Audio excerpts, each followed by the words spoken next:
We make a spreadsheet and we just figure out what combination of what items get you the most points. So figure out what's going to be most effective for you. Determine your goals, what you want to score, things you think you can get, things you think you can't.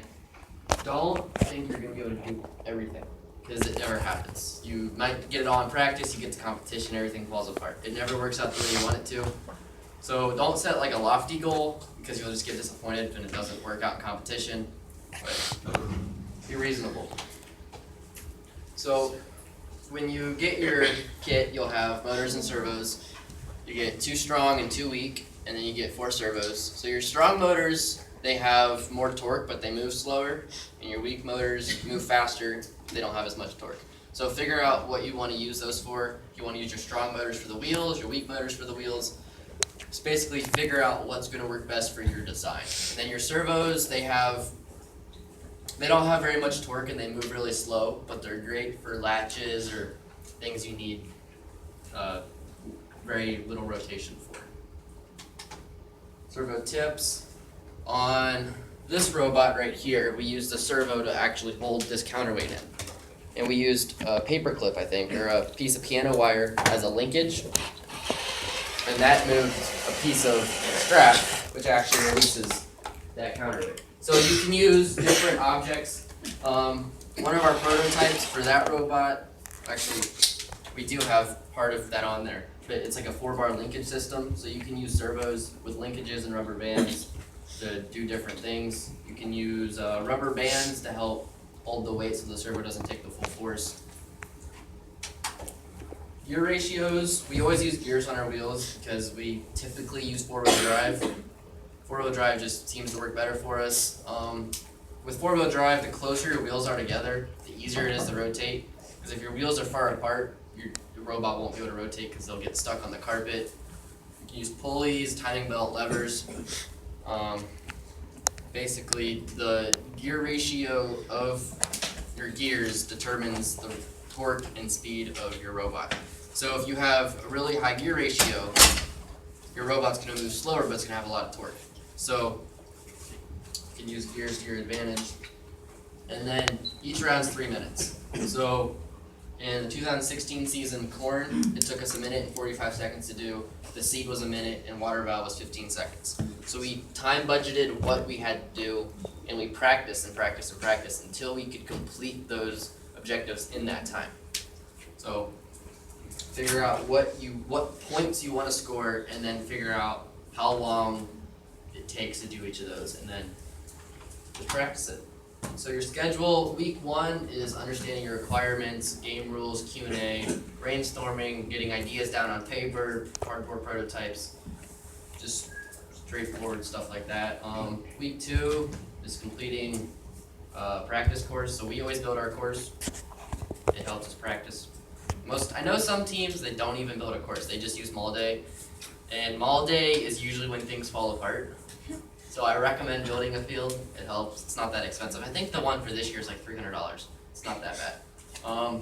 Prototypes, like I said, cardboard, foam, paper, whatever you need, Legos. Start your production of the robot. So actually start using wood and metal and screws and cut things out. And then week 4, you should finish your robot. And by that time, you should be practicing, every day. Practice makes perfect. Well, keep going. Get 2 more weeks in tomorrow. Then prepare for game day.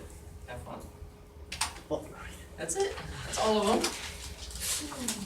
That's all of them. no, basically, you want to try to get something working and going by Mall Day.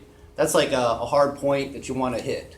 Don't try to go after that, because you really start running out of time after that. And then Mall Day, you're going to go and something's going to break, something's not going to work like what you want. But after that, you really want to try to just do refinements of your design. If you try to do any major redesigns on the robot at that point, you're just going to run out of time. So try to fix whatever you have, try to make it as best as you can, and then just start practicing. That's the big thing. The drivers need practice. That's really, you need at least a partial field, at home to try. Like we're going to build one, and we're just going to build 1/4 of it. That's all you really need. You don't need the whole thing. So, and then we're going to try to set it up to where, like, especially this year, you got the reef blocks are like handed So we're gonna set it up to where we can do both on the single stand and everything like that. So you need something at least though to try it. And then you have your design process. So this basically goes through the 4 weeks up until mold day. So your conceptual design, think in your head, draw it out on paper, then make a model or mock up with cardboard, and then make your prototype, and then make the final robot. So tips, don't make it too complicated. Because the more complicated it is, the more it breaks. The more it breaks, the more you gotta fix it. If it breaks between rounds of competition, you can't fix it in time, then you're out for a round. So keep things simple, keep things easy to fix, always have spare parts. So if you're, say one of these metal tongs bends, right? Have an extra, you never know what's gonna happen. Large robots are hard to maneuver, difficult in tight courses. We always have a larger robot. This is actually one of the smallest robots we've ever had. So we're used to a large robot, but if you're not comfortable with one, don't make it large. Large isn't always better. This year, obviously, you don't have to maneuver around stuff. Yeah. You just gotta go for it. So make sure it fits in your box. What is it, a 2 foot box? 24-inch cube. Make sure it fits in that. So make sure you're not overweight. Some things you run into is when you're building your robot, you get carried away. Things will add up, and when you're done, it weighs 5 pounds overweight, and you gotta cut things out, and it's not the way you want. So what we do is our wheels, you can see there's actually holes in them. There's holes in the wheels, there's holes up here. We have cutouts in here, and that just helps get rid of some weight. Every little bit helps. Don't wait to paint it. As we make parts, we paint them, and then we put them on the robot. Because if you wait, then you gotta take the robot apart to paint, and then you won't do it. You actually get points for painting your robot. And then don't make any last minute changes. When you change things at the last minute, you haven't practiced with them, and you don't know how they work, you're not comfortable with them, they might fail, they might not do what you want them to, so don't do anything drastic last minute. Yeah. Something else, if you notice, we have stands for all of our robots. So it's not just sitting on the wheels the whole time, because that can cause things to bend over time and everything. So we always create some kind of a stand to hold our We've robots. had problems in the motors where the gears get messed up from having weight on them. And then figure out your 2 or 4 wheel design. Obviously, there's probably not going to be 4 wheel design this year, but you never know. Caster wheels, PVC sliders. So these are caster wheels on this one. The robot before this one had a PVC 45 in the front, and that was used as a front wheel. Anything that has low friction and makes it easy to slide across the carpet. Your center of gravity can be affected by picking up things. So that robot had to pick up corn. So the front of it was very, very heavy when you picked up corn. So we had to put a counterweight in the back to counteract that. This robot doesn't have them in now, but Yeah, does it? Yeah. Yeah, the whole back of this is full of pennies. You can use pennies. So it's a counterweight. Yeah, we had trouble with tipping over initially, so we had this removable thing. We ended up having to stick pennies in the back there just to help balance it out. And just 6 rolls of pennies, and that seemed to do it. And then one thing we always struggle with is our engineering notebook. It's a very large document, very hard to get right. Cornerstone, I know they're good at their engineering notebook, but you always want to document. Keep pictures, keep papers, log your hours, put everything in your notebook. The more the better. You can always take stuff out later, and then always check your Q&A for rule changes, any other questions that might help you, and then know the sizes. Okay, so don't take a big wood screw and put it to the side of your robot, because it'll crack, and then you have to redo your base. So always be careful, use pilot holes, don't be too aggressive. Because this robot, there's very thin pieces of wood. Because this top plate is actually screwed into this side plate. And if we were to put that wood screw in regular, it would have cracked the robot and we would have had to restart. And then use washers if you need to. So these motor hubs use a number 10 socket cap screw. So it's an aluminum extrusion piece that actually goes on the axle of the motor, and then that screws into our wheel. So that's what we use to help attach things to the motors. Yeah, I'll go back one.